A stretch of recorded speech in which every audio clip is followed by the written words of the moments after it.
ይህ አዋዜ ሰበር ነው። ዛሬ ቀኑ ሰኔ 8 እሁድ። በኢራን የአርብና ቅዳሜ እሩምታዎችና የሰው አልቦች ወጀብ የተገደሉ እስራኤላውያን ቁጥር 8 ደረሰ። አሃዙን ወደ 8 ከፍ ያደረገችው ቀጥተኛ የሚሳኤል ምት ባረፈባት የባቲያም ከተማ የመኖሪያ ቤት ፍርስራሽ ስር አስክሬኗ ተስቦ የወጣ የ8 ዓመት ሕፃን ልጅ ናት። ባቲያም ቴልአቪቭ ውስጥ ከሚገኙ አያሌ ትናንሽ መንደሮች አንዷ ናት። ቀዩ የዳዊት ኮከብ ቃል አቀባይ በትላንት ምሽቱ የኢራን እሩምታዎች የቆሰሉ እስራኤላውያን ቁጥር ወደ 200 መድረሳቸውን ለቻናል 12 ቴሌቪዥን አስታውቋል። ሆሎን የሚገኘው ዊልፍሶን ሜዲካል ማዕከል ከኢራን እሩምታዎች በኋላም 65 ቁስለኞች ተቀብያለሁ ብለዋል። ከነዚህ ውስጥ የአምስቱ ሁኔታ ለነፍሳቸው ያሰጋል። የሰባቱ መካከለኛ ሲሆን የቀሩት ለክፉ አይሰጥም። ቤር ያዕቆብ ውስጥ የሚገኘው ሻሚር ሜዲካል ማዕከል በበኩሉ 28 ሰዎች እያከምኩ ነው ይላል። የአንድ ሁኔታ ለነፍሱ ያሰጋል ሲል አክሏል። ሌላ አንድ ጉዳቱ መካከለኛ ሲሆን ቀሪዎቹ ቀላል ቁስለኞች መሆናቸው ታውቋል። ቴልሐሽሞር የሚገኘው ሼባ የሕክምና ማዕከል ደግሞ የቁስላቸው ደረጃ ከቀላል እስከ መካከለኛ የሆኑ 37 ተጎጂዎች ተቀብያለሁ ብለዋል። ይሁንና በረሆቦት ከተማ በሚሳኤል በተመታ ቦታ ፍርስራሽ ስር የተኛ ግን በሕይወት ያለ አንድ እስራኤላዊ ለማትረፍ ነፍስ አድን ሠራተኞች ሌሊቱን እየተረባረቡ አድረዋል። ቀይ ኮከብ እንዳስታወቀው ቻናል 12 ቴሌቪዥን እንደዘገበው ከበላዩ ፍርስራሽ ቢቆለልበትም ሰውየው የሆነች ክፍተት ውስጥ ተሸጉጦ በሕይወትና በጥሩ ሁኔታ አለ። እስካሁን ሊያወጡት ይቻሉ አይቻሉ አልታወቀም። የከፋውና የባሰው በላይ ደረሰባት ቀደም ሲል የገለጽኩላችሁ ባቲያም ቀዬ ናት። በኢብራይስጥ ሚዲያዎች ግምገማ አንድ የኢራን ቦሊስቲክ ሚሳኤል በቁቡ የወደቀበት የመኖሪያ ሕንፃ ውስጥ የነበሩ ወደ 35 የሚደርሱ ሰዎች የደረሱበት አልታወቀም። በነገራችን ላይ አሁን ቁጥራቸው እነዚህ የደረሱበት ያልታወቀ ወደ 20 ቀንሷል። 15ቱ በሕይወት ተገኝተዋል። የነፍስ አድን ሠራተኞች በሚሳኤሉ ምት ያሸቀሸቀው ሕንፃ አንደኛውን እላያቸው ላይ ከመፍረሱ በፊት ሰለባዎቹን ለመታደግ ከጊዜ ጋር እየተፋለሙ ነው። ቀንቷቸው 15ቱን ለማውጣት በመቻላቸው 20ዎቹ አሁንም ይሙቱ ይዳኑ አይታወቅም። የሙታኑን ቁጥር ወደ 8 ያደረሰው ሰቆቃ በታምራ ከተማ በካቲብ ቤተሰብ ላይ የደረሰው እልቂት ነው። በሰሜን እስራኤል ታምራ የተመታ አንድ ሕንፃ ምክንያት የ4 ሴቶች አስከሬን ተነስቷል። የአንድ ቤተሰብ ሰዎች አንዷ እናት ናት፣ ማናር ካቲብ። ሁለቱ ሴት ልጆቿ የ20 ዓመቷ ሐላና የ13 ዓመቷ ሻዳ ካጠገቧ ተነባብረው አልፈዋል። አራተኛዋ ዘመድ ነበረች፣ ማናር ካቲብ። የትናንቱ የኢራን ቦሊስቲክ ከመኖሪያ ሕንፃ ሌላም በሬሆቭ የሚገኘው የዌዝማን የሳይንስ ኢንስቲትዩትን ሕንፃ ለትሞታል። ዘኒውዮርክ ታይምስ በፎቶግራፍ አስደግፎ እንዳስነበበው ቢያንስ ቤተ ሙከራዎችን የያዘ አንድ ሕንፃ በሳት ተያይዟል። በውስጡ ሰዎች መውጫተው ይሆናል የሚል ፍራቻም አለ ብሏል። በኢራን ሚሳኤል እሩምታዎች ከተጎዱና ከተሸበሩ የእስራኤል ትላልቅ ከተሞች መካከል ቴልአቪቭና ሃይፋ ዋናዎቹ ነበሩ። ቢቢሲ እውነትነቱን ያረጋገጠው አንድ ቪዲዮም የኢራን የሚሳኤል እሩምታን ተከትሎም ከሃይፋ የነዳጅ ማጣሪያ አጠገብ እሳት ሲነድ አሳይቷል።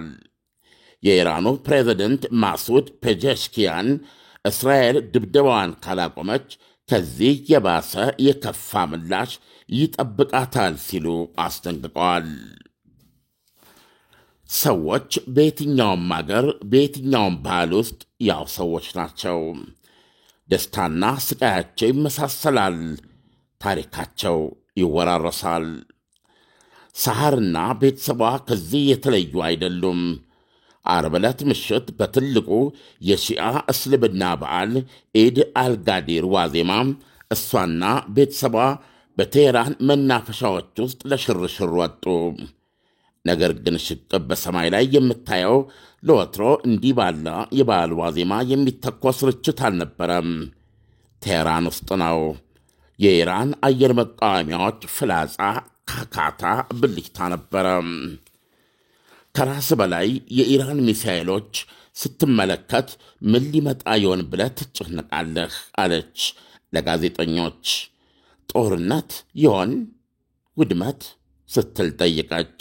ቀጥሎ ስለሚመጣው ነገር ተጨንቃ ለደህንነቷ ሲባል ስሟ የተቀየረው ሳሐር ለእንግሊዙ ዘጋርዲያን የላከችው ቪዲዮ ነው ታሪኳን የሚተርከው። እንደሷ በዓመት በዓል ስሜት መናፈሻ ውስጥ ታድመው የነበሩ ወገኖቿም የኢራንን ጸረ አውሮፕላን ተኩስ ካካታ እንደሰሙ ደንግጠውና በርግገው ሲነሱና ዕቃዎቻቸውን ሲሸክፉ ያሳያል። ቴህራን የሚሆን ኢየሩሳሌም ሰዎች ይመሳሰላሉ። ታሪካቸው፣ ሕልማቸው፣ ስቃያቸውና አደጋ ሲገጥማቸው ስሜታቸው ይወራረሳል። ኢሳያስ ከዚህ የበለጠ ለመዘገብ አልፈለግኩም። ዛሬ ሁኔታውን እያየን ወሬውን ለመንገር እንሞክራለን። ዓለም አሁን አንተ ያስቀመጥከው የዳታ እና አሁን በዚህ በአርቲፊሻል ኢንተለጀንት የምናያቸው ነገሮች ደግሞ እጅግ በጣም ነው የሚገርሙት። አሁን አንተ ያስቀመጥከው ዳታና የደረሰው አደጋ ህንጻዎች ላይ ደረሰ የሚባለው ፍርስራሽ በተለይ እስራኤል ላይ በጣም በጣም በከፍተኛ ሁኔታ የተጋነነ ነው። እኔም አንዳንድ ዜናዎች ለማየት ሞክሬያለሁ። ዜናዎቹ እንደዛ አይሉም። እንዴት ነው ይሄንን የምታየው? ኖ አሁን እውነቱን ለመናገር በመካከለኛው ምስራቅ ውስጥ ያለውን ማንኛውንም ዜና ለማቅረብ አስቸጋሪ እየሆነ ነው ያለው። ምክንያቱም እኔ በዚህ ብዙ ልምድ አለኝ እና ምንድነው የዛ ችግር ኢሚዲየትሊ በአብዛኛው ግጭቶች ያሉት ብዙ የተለመደ አይደለም። ለምሳሌ አረብ ከአረብ እንደዚህ አይነት የተለመደ ብዙ ጊዜ እስራኤል ከአረቦች ጋር፣ እስራኤል ከኢራን ጋር እነዚህ ናቸው በአብዛኛው የሚደጋገሙት። ነገር ግን በመካከለኛው ምስራቅ ታሪክ አረብ ከአረብ ተዋግቷል። ሳዳም ሁሴን ኩዌትን ወቅተዋል። አረብ ከፋርሶች ጋር ተዋግቷል። ሳዳም ሁሴን ኢራንን ወቅተዋል። ሁለቱ ተወጋግተዋል። በሚሊየን እስከ ሚሊዮን የሚደርሰው ያለቀበት ጦርነት ነው። ግን በአብዛኛው እዛ ያለው ግጭት በእስራኤልና ከፍልስጤሞች ጋር ተያይዞ በእስራኤልና በፍልስጤማን መካከል ያው ቋሚ ግጭት አለ። እንደገና ደግሞ በታሪክ የምናያቸው የስድስቱ ቀን ጦርነት ወይም የነፃነት ጦርነት እንደዚህ የመሳሰሉ ነገሮች አሉ። ምንድነው አስቸጋሪ የሚያደርጋቸው? በጣም የሚገርመው አሁን በተለይ ለእኔ እኛ ዜና በየዕለቱ ዘጋቢ ነን፣ ግን ማህበራዊ ሁኔታዎችን የሚያዩ ኤክስፐርቶች፣ እነዚህ በዩኒቨርሲቲ ደረጃ ያሉ ጥናት ማካሄድ የሚፈልጉ ሶሺዮሎጂስቶች ዋቴቨር የራስንም ማህበረሰብ ማንበብ አለበት አይደለም እንዴ? የእኛንም ማህበረሰብ ማንበብ መቻል አለባቸው እና ይሄ ትልቅ እድል ይሰጣቸዋል። እና አሁን የማየው ይህን ጦርነት የሚያዩበት ፕሪዝም ሃይማኖታዊ ሆኖ ነው የማገኘው። እኔ እስከማውቀው በእስራኤልና በኢራን መካከል ሃይማኖታዊ ጦርነት የለም። ሃይማኖታዊ ጦርነት ይካሄዳል። በእስራኤልና በኢራን መካከል የሚካሄደው የህልውና ጦርነት ነው። አየህ አንተ ሙስሊም ልትሆን ትችላለህ፣ ሌላው ይሁዲ ሊሆን ይችላል፣ ሌላው ክርስቲያን ሊሆን ይችላል፣ ሌላው ሃይማኖት ላይኖር ይችላል። ነገር ግን ሁሉም የመኖር መብት አላቸው። አይደለም የሰው ልጅ ማንኛውም ፍጡር በጥቃቅን ላይ ማንኛውም ፍጡር ራሱን የመከላከል ደመነፍስ አለ። ስለዚህ አሁን ይህ ጦርነት በእስራኤልና በኢራን መካከል የሚካሄደው ጦርነት በሁለት መንገድ ልናየው ይገባል። አንድ ምክንያቱ ምንም ይሁን አያገባንም፣ ነገር ግን በውጊያ የተነሳ ይሄ ሆኗል ብሎ መናገር ይቻላል። ከተፈለገ ደግሞ ምንድነው የዚህ ጦርነት ምክንያት? ለምንድነው እነዚህ ሁለት ሀገሮች በዚህ ደረጃ ይህን ለዚህ ዓመታት ያክል የዘለቀ ነገር የሚያደርጉት ብሎ ለማወቅ ይፈልጋል። አሁን ለዛ ልንገር ብለህ ስትነሳ አንተ አትሰራውም፣ ሁሉንም መረጃ ነው የምታጣቅሰው። ስለዚህ በሆነ መንገድ ለማቅረብ ስትሞክር ቤዚካሊ ሰዎች እኔ በዚህ ዘመን ነው የምነግርህ፣ በዚህ ዘመን እኔ የተረዳሁትን ነገር ልንገር። በቴክኖሎጂ እመርታ መጠን የሰው ወደኋላ እየቀረ ነው የሄደበት ነው ብዬ ነው እኔ ፕሮባብሊ የዛሬ 50 ዓመት የነበረው ሰው አሁን ካሁኑ ዘመን ሰው ለህይወት የተሻለ ግምት፣ ለህይወት የተሻለ አመለካከት፣ ሪሊ የተሻለ ማህበረሰብ ነበር ብለህ መናገር የምትችልበት ነው። ህይወትን ያከብር ነበር በፊቱ። እኔ አሁን እንደምትመለከተው ይሄ ለምሳሌ በእስራኤልና በኢራን መካከል የሚካሄደው ጦርነት ጉዳያቸው ያልሆነ ልክ ምን ብዬ ልንገርህ፣ አንዳንዶቹ ቶታሊ ምን እንደተፈጠረ ማያውቁ ይበዛሉ እውነቱን ለመናገር። አንዳንዶቹም ልክ ይሄ አንድ የማይክል ጃክሰንን ትሪለር ሙዚቃ ከማየት ባለፈ ስሜት ማየውታል። ሌሎች ደግሞ በሚያስደንቅ ሁኔታ ካሉበት መልክዓ ምድራዊ እውነታ ካሉበት የህይወት እውነታ ውጪ በሆነ መንገድ እዛው ግንባር ላይ ሄደው የአንዱ ቡድን ነበልባል ሆነው ጉሮሮ ለጉሮሮ ተፈጣርቀው የመሞት ፍላጎት ያላቸው ሰዎች ደግሞ ታያለህ። እና ይሄንን እኔ የእድገት መገለጫ አድርጌ አላየውም።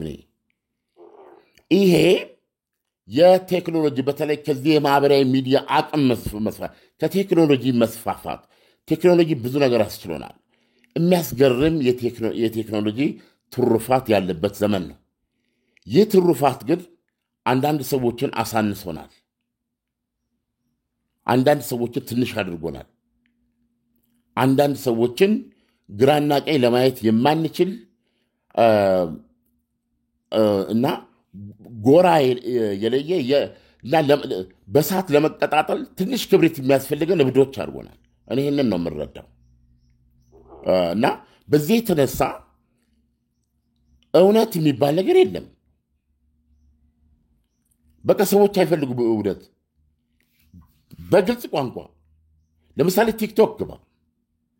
ቲክቶክ ትልቅ ስጦታ ነው የዚህ ዘመን ብዬ ነው የማስበው። እኔ እንደውም እስከምን ድረስ ነው ቲክቶክን የማስበው መሰለህ? በቃ ቲክቶክ ማለት ምድራችን አይደሉ 8 ቢሊዮን 9 አላቅም መኖርን አሳይ። በቃ መኖር ደስ ይበል፣ በቃ ራስን ገለጥ፣ ራስን አሳይ የሚል ነው። ይሄ ደግሞ ደመነፍሳችን ውስጥ ያለ ነው። ሰዎች መኖር ብቻ ለምንፈልገው እየኖርን መሆኑን ሰው እንዲያውቅልን እንፈልጋለን። ገብቶሃል? መኖራችን በዚህ ደረጃ ካልሆነ መኖር አንፈልግም ብዙዎቻችን።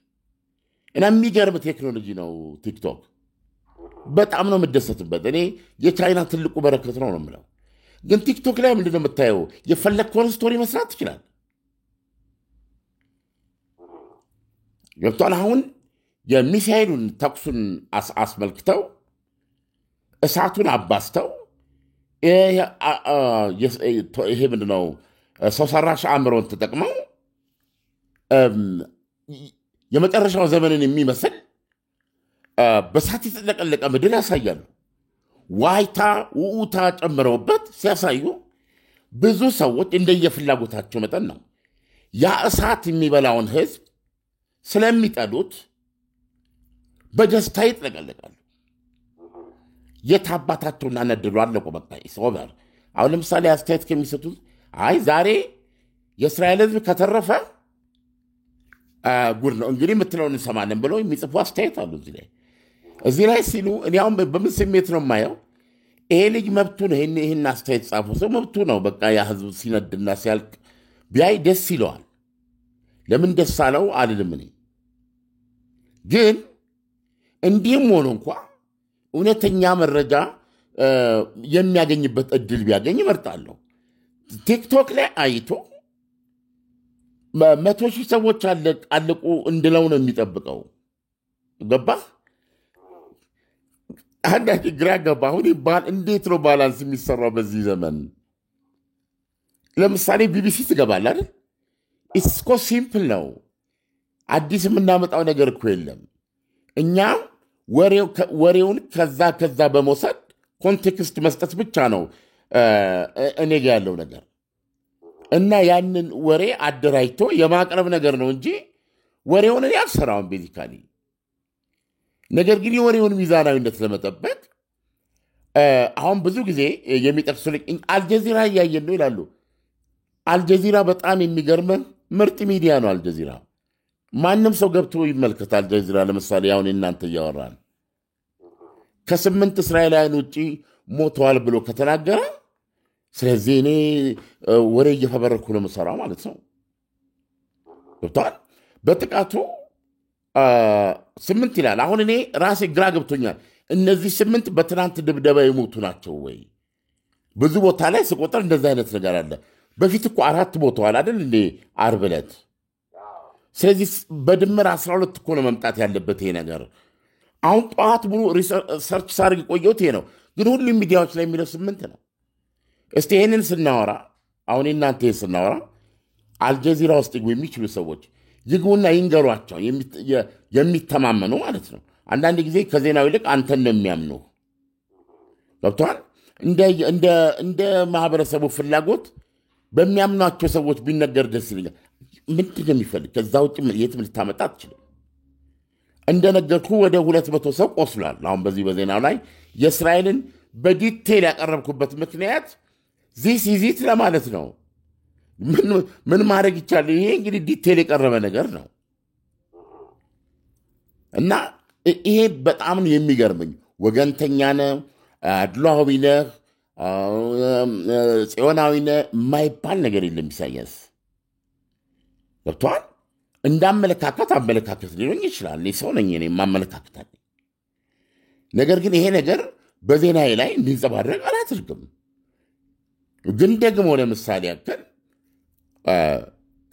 በአንድ ጊዜ ከ20 ያላነሱ የኢራን ከፍተኛ ወታደራዊ አዛዦች፣ ጄኔራሎች በአንድ ጥቃት ማለቃቸውን ግን አለመንገር አችልም። ዜና አይደለም ይሄ። አየህ፣ ይሄ ዜና ይጠበቅ። እንዴት አድርጋ ነው አንድ ሀገር የምትዋጋው? እነዚህ አይደሉም አዋጊዎቹ፣ እነዚህ አይደሉም የጦር ሰዎቹ። እነዚህ በአንድ ጥቃት በአንድ አጋጣሚ ተገደሉ ማለቱ እንኳን ለኛ ይህን ዜና የሚነግረን የኢራን ዜና እኮ ነው የሚነግረን። ኢሳያስ ኢራን ነች እኮ ኮንፈርም የምታደርገው። እንዴት ኮንፊውዝ እንደሚያደርግ አስብ። ኢራን ነች እኮ አንድ በአንድ ጄኔራል ሁሴይን ተገድለዋል ብላ ራሷ ኢራን ናት የምትናገረው። እንዴት ነው አንተ ስትናገረው ዘረኛነት የሚሆነው? እንዴት ነው አንተ ስትናገረው ወገንተኛነት የሚሆነው? አየህ። ስለዚህ ምን ለማለት ነው? ብዙ ሰዎች አስይስጣሉ፣ እለፋቸው ይላል። ወይ እኔ አሁን ተበሳጭቼ አይደለም አልፋለሁ። በነገራችን ላይ አስተያየት አነባለሁ እስከ መጨረሻው። ለምን ብትለኝ ለእኔ ግንዛቤ ይሰጠኛል። እንኳን በሚሰጡ መደበኛ አስተያየቶች በስድቦች ውስጥ የምትገነዘበው ነገር አለ። ይገባሃል። ሰዎች እንደዛ ስለሆንን ገለልተኛ መሆን አንችልም። በቃ አሁን በተለይ በተለያየ ምክንያት ወደ ተለያዩ ነገሮች እንሳባለን። ደግሞ ደመነፍሳችን ይመስለኛል ኢሳያስ። አልበዛ እኮ እግር ኳስ አይኖርም ነበረ። ለምሳሌ ሲወዳደሩ ሲጋጠሙ ሊቨርፑል ማንቸስተር ቢጋጠሙ የሆነ አታችመንት ከአንዱ ጋር ከሌለ አታየውም። ለምን ታየዋለህ? ሊቨርፑልን የምትወድ መሆን አለብህ ጨዋታው እንዲጥምህ። ስለዚህ ያንን ኳስ ታየዋለህ። አይ ቲንክ የተፈጥሮ ስሜታችን ነው እንጂ ከሆነው ቡድን ጋር በስሜት ማንያዝ ቢሆን ኖሮ በጣም የሚሞተው የመጀመሪያው ኢንዱስትሪ የእግር ኳስ ኢንዱስትሪ ነበር። $1 ቢሊዮን ኢንዱስትሪ ነው። አየህ ሰዎች በአርሴናል የኔ የእህቴ ልጅ ህፃን ነበረች። ያኔ 8 ዓመት 9 ዓመት ልጅ ነበረች። እስራኤል ከሜዳ በፊት ማለት ነው። በቴሪ ኦንሪ በሱ ስም ስታለቅስ አስታውሳለሁ።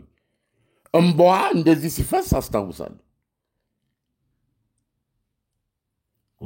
ቤዚካሊ ግን ምንም የምታውቀው ትንሽ ምንድነው እንግዲህ ሰፈር ውስጥ ልጆች እንደዚህ የሚሉት ነገር እነሱ ሲያዝኑ አይታ ነው ያዘነችው። ቴሪ ኦንሪ ማን ነው ገብቷል? እዚህ ድረስ ሰዎች እንነካካለን ይገባኛል። እና እኔ አስተያየት የምሰጠው በፈለጋችሁት ስሜት አመለካከታችሁ ሳይንሳዊ ይሁን ሃይማኖታዊ ይሁን ጂኦፖለቲካዊ ይሁን ምንም ይሁን አቋማችሁን ገለጹ። እኔ ችግር የለብኝም። ግን አቅራቢውን ተውት።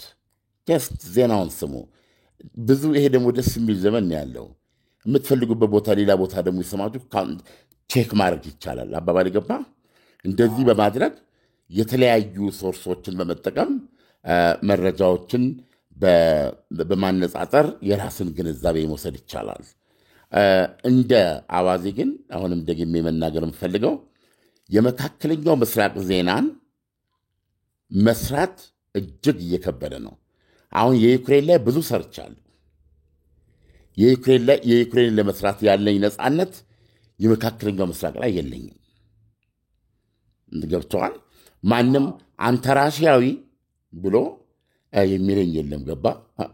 በእርግጥ አንዳንድ ጊዜም ባስ ያላችሁ ሰዎች አንተ የዩክሬን አሽከር የምዕራባውያን አሽከር ይላሉ። ያው ታነባለህ አስተያየቱ ላይ። ያ እንግዲህ ምናልባት ዩክሬንን በተመለከተ የሆነ ዜና ለምሳሌ ባለፈው የፈጸመችውን በራሽያ ስትራቴጂክ ቦምበርስ ላይ የፈጸመችውን 18 ወር ፈጅ ያለችውን ጀብዱ በሰራንበት ጊዜ አዎ አጃይብ ነበር አይደል? እና አጃይብ መሆኑን እኛ ሁነቱን ነው በገለጽንበት ጊዜ በዛ ደረጃ የተከፋሉ። ሌሎች ደግሞ ያው የተደሰቱ አሉ። ግን ራሽያ ደግሞ የወሰደቻቸው በቀል እርምጃዎች በተከታታይ ያደረገችውን ድብደባዎች በጦር ሜዳ ላይ እየገፋች መሆኗን ደግሞ በተመለከተ ስንሰራ ሌሎች ደግሞ እናንተ እያሉ የሚተችዋሉ። ይሄ ምንጊዜም ይኖራል።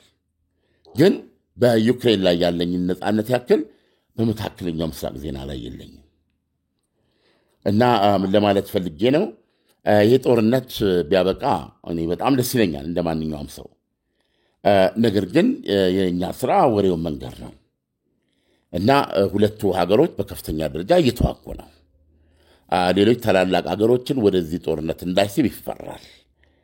ለማንኛውም አዋዜ በአዋዜ አይን በአዋዜ ገጽ ላይ ሃይማኖት፣ ባህል፣ ቋንቋ ፈጽሞ አይለያችሁም። አድማጮችን የምነግራቸው እኔ በአንድ ነገር ነው የማውቃቸው። አማርኛ ቋንቋን የምንጋራ የአንድ ሀገር የኢትዮጵያ ልጆች ነን። አስከፍቻችሁ ከሆነ በጣም አዝናለሁ። ለወደዳችሁልኝ ደግሞ በጣም ደስ ይለኛል። ስለዚህ አብረን እንቆይ። ዜናውን ከማቅረብ ግን ወደኋላ አይደለም። ታማኝ መረጃ ልሰጣችሁ እሞክራለሁ። አልቻልኩ ከሆነ ግን ባድሎነት አይደለም፣ ከብቃት ማነስ ሊሆን ይችላል። ይሄው ነው ኢሳያስ ለዛሬ ጠዋት። ዓለም ለትንታኔው ከወዲሁ ያመሰግናለሁ። የአርቲፊሻል ኢንተለጀንት በሁለቱም አቅጣጫ የሚጠቀሙ ሰዎች ጉዳዩን ተመልካች ከፍተኛ ሁኔታ ለማግኘት የታሰበ ነው። መረጃዎችን እንደፈለጉ እንደፈቃዳቸውና እንደ ስሜታቸው ነው የሚያጦዙት። አንድ ነገር ሳልል የማላልፈው ነገር ፊልም ስንመለከት አብዛኛዎቻችን እኩይ ገጸ ባህሪውን ሰናይ ገጸ ባህሪው ሲያሸንፈው ሲመታው ሲያቆስለው ልባችን ነው የሚደሰተው ስለዚህ እነዚህ አርቲፊሻል ኢንተለጀንቶች በየራሳቸው ለሚደግፏቸው ሰዎች ነገሮችን በማጋነንና በማቅረብ ደጋፊዎቻቸውን ለማስደሰት ነው ጥረት የሚያደርጉት ይሄንን ግን በቀላሉ መረጃ ማግኘት ይቻላል አልጀዚራ አለ ሲኤንኤን ቢቢሲ እነዚህ ላይ ትክክለኛ ቁጥሮቹን ወይም ተመሳሳይ አሃዞቹን እያነሱ ስለሆነ እኛም ደግሞ የዜና ምንጮቻችን እነዚህና ሌሎችም ስለሆኑ ከዛ ማረጋገጥ ይቻላል ዓለም መልካም ቀን ይሁንልህ እሁድ ጥሩ የረፍት ቀን ይሁን እንመኛለን አድማጮቻችን ስለውነት ወደ ጉዳዩ ተመልሰን ደግሞ ተከታታይ ዜናዎች ይዘንላችሁ እንቀርባለን እንደው አንድ ነገር ለመስጠት ነው ይሄን አርቲፊሻል ኢንተለጀንስ የሚለውን አማርኛችን ጥሩ አድርጎ ይፈታዋል ኢሳያስ ሰው ሰራሽ አእምሮ በጣም አሪፍ አድርጎ ይገልጸዋል ሰው ሰራሽ አእምሮ ማለት ነው አእምሮ ገብቷል ሁላችንም ሰዎች ከእንስሶች የሚለየን አእምሮ ስላለ ነው አስበን አቅደን በመሆናችንና ይሄም ሰው ሰራሽ አእምሮ ነው አርቲፊሻል ኢንተለጀንስ ሰው ሰራሽ አእምሮ ብንለው በጣም ይገልጸዋል ብዬ አስባለሁ መልካሙ ኢሳያስ